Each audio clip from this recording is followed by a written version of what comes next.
नमस्कार दोस्तों। आज जो वीडियो में हम आपको बताने जा रहे हैं वो डेडिकेट करता है एक रियल लाइफ स्टोरी को कि किस तरह से तंत्र विद्या और ब्लैक मैजिक के थ्रू किसी ने एक हंसते खेलते परिवार को उजाड़ दिया। स्टोरी है उत्तर प्रदेश के बुलंदशहर की। तो चलिए शुरू करते हैं। तो दोस्तों, जिन्होंने मुझे स्टोरी भेजी है उन्होंने अपना नाम बताने के लिए मना किया है, पर नरेशन के तौर पर हम उनका नाम प्रीति रख देते हैं। तो प्रीति जी ने मुझसे बताया कि उनकी शादी को लगभग 2 साल हो चुके हैं। उन्होंने बताया कि उनके पति और पड़ोस में रहने वाले शर्मा जी की बहुत गहरी दोस्ती थी।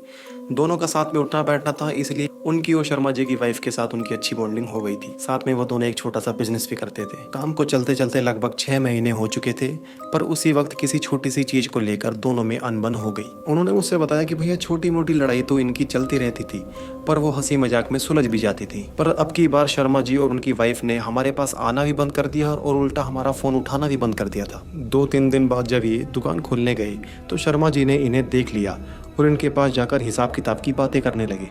तभी इन दोनों में फिर से कहासुनी चालू हो गई। तो मैंने और भाभी ने दोनों को शांत कराया और अपने अपने घर चले गए। जब दुकान 1 हफ्ते तक बंद रही तो कस्टमर भी टूटने लगे और हमारे पास सिर्फ कमाई का जरिया एक दुकान ही थी। तो कुछ समय बीतने के बाद हमने काम अपना अलग करने का सोचा। पहली दुकान से 100 मीटर की दूरी पर ही हमें दुकान मिल गई थी और सामान के लिए कुछ पैसे हमारे पास थे और कुछ पैसे मेरे पापा ने मुझे दे दिए थे। कस्टमर्स का इनके साथ अच्छा व्यवहार था तो सभी ने दुकान पर वापस आना शुरू कर दिया था। शर्मा जी को यह सब देखकर बहुत बुरा लगा और कहीं ना कहीं उनके मन में भी खेद था कि जो भी हुआ गलत हुआ, पर उन्होंने इस बात पर रिएक्ट नहीं किया। कुछ समय बीतने के बाद उनकी नौकरी गुरुग्राम की किसी आईटी कंपनी में लग गई। जाने से पहले शर्मा जी और उनकी वाइफ सारी बातें भूलकर हमारे घर आए और पुरानी दुकान का हिसाब किताब समझा। इस बीच हंसी मजाक भी हुई और सब कुछ नॉर्मल रहा। कुछ समय रुकने के बाद वे चले गए और वो ज़्यादातर गुरुग्राम में ही अपनी वाइफ के साथ रहने लगे। दुकान सही चल रही थी और अर्निंग भी हो रही थी। इसी दौरान मेरी मम्मी की तबीयत खराब हो गई तो मुझे मायके जाना पड़ा। पर 1 हफ्ते बाद मेरे ससुर का फ़ोन आया और मुझसे कहने लगे कि तू जल्दी आ जा, इसकी हालत सुबह से बहुत ख़राब हो गई है। मुझे टेंशन होने लगी और मैं शाम तक घर पहुंच गई। मैंने देखा कि ये बेड पर लेटे हैं और इनकी आंखें लाल हो गई थी। मुझे देखकर बहुत घबराहट हुई, पर ससुर जी ने पहले ही डॉक्टर को बुला लिया था और इसी बीच इनकी दवाई भी चल रही थी। तो दोस्तों, प्रीति जी मुझे बताते हैं कि भैया 2-3 घंटे में नॉर्मल हो गए थे, फिर हम सभी सोने चले गए थे। मुझे अब भी याद है रात के 2 बज रहे थे और मैं किचन से पानी पीकर वापस आ रही थी। तो मैं क्या देखती हूँ, मैंने देखा ये बेड पर पलोथी मार के सिर नीचे करके बैठे हैं। मुझे लगा कि मेरे उठने से इनकी भी नींद खुल गई होगी और इनको भी शायद प्यास लगी हो। मैं अपने रूम के गेट पर ही खड़ी थी और मैंने इनसे पूछा कि आपको भी पानी लाऊं। इन्होंने एकदम से अपना फेस ऊपर किया और मुझे देखकर हंसने लगे, पर जो इनकी हंसी की आवाज़ थी वो इंसानी बिल्कुल नहीं थी। ऐसा लग रहा था जैसे कोई भारी भरकम आवाज़ में हंस रहा हो। ये सब देखकर मेरी चीख निकल गई और ससुर जी जल्दी से हमारे रूम में आए। जैसे ही ससुर जी कमरे में आए ये एकदम से बेहोश हो गए। मैंने इनके मुंह पर पानी की छींटें मारी जिससे ये होश में आए। होश में आने के बाद ये बिल्कुल नॉर्मल थे, पर जो कुछ भी हुआ था इनको कुछ याद नहीं था। मुझे शक हो गया था कि कुछ गड़बड़ जरूर है, पर अभी होश में आए कुछ मिनट ही हुए थे, इनको एकदम से खून की उल्टी आई और इनकी हालत बहुत ज़्यादा ख़राब होने लगी। ये सब देखकर मैं घबरा गई। घबराहट में मैंने जैसे ही हनुमान चालीसा शुरू की, इन्होंने मेरी तरफ गुस्से में देखा और तेज़ तेज़ सांस लेने लगे। ये सब देखकर मैं चुप हो गई। उस रात हम में से कोई भी सोया नहीं और सुबह तक बार बार उल्टे करके इनकी चलने लायक हालत भी नहीं रही थी।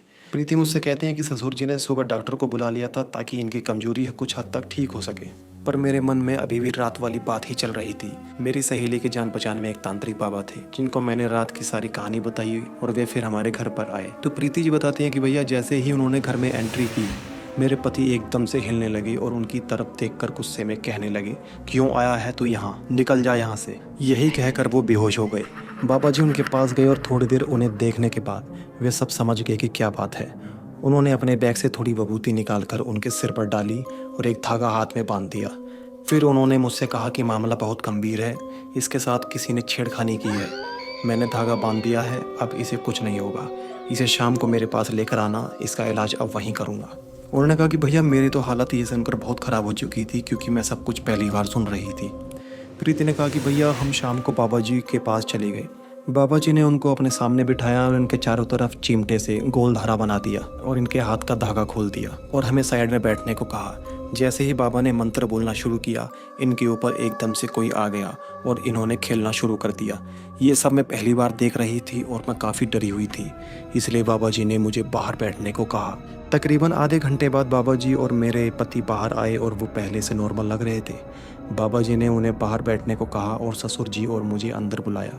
बाबा ने बताया कि इसके ऊपर किसी ने मारण क्रिया की हुई है।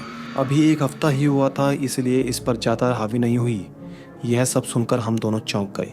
हमने उनसे पूछा कि किसने की है। उन्होंने नाम बताने से मना कर दिया और कहा कि कुछ नियमों के कारण हम सारी बातें नहीं बता सकते हैं, पर इतना बता सकता हूँ कि ये जो भी हुआ है इसी हफ्ते के दौरान हुआ है और इसको किसी ने किसी चीज़ में मिलाकर खाने को दिया है। अगर 1 महीने से ज़्यादा हो जाता तो इसमें जान जाने का खतरा भी था। ये सब जानकर मैं हैरान हो गई और बाबा जी के सामने रोने लगी, पर उन्होंने कह दिया था कि 3 बार इसकी यहाँ पर हाजिरी लगेगी और ये पूरी तरह ठीक हो जाएगा, और जैसे ही इस पर से असर खत्म होगा ये उल्टा उसी पर हो जाएगा जिसने इस पर करवाया है।